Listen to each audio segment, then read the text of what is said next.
দাঁড়ায় নামাজ পড়তে পারো না, বসে পড়ো, বসে পারো না, শুইয়া শুইয়া পড়ো, ইশারায় পড়ো, এরপর নামাজ ছাড়ার উপায় নাই।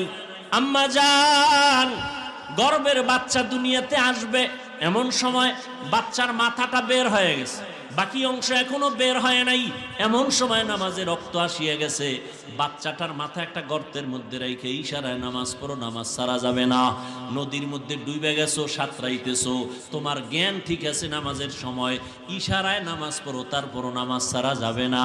এরে আল্লাহর বান্দা, দাঁড়াইয়া পড়তে পারো না, বসে পড়, বসে বসে পারো না, শুয়ে শুয়ে নামাজ পড়ো, হাত পা নাড়াইতে পারো না, ইশারায় নামাজ পড়ো, তারপরও নামাজ ছাড়ার কোনো উপায় নাই।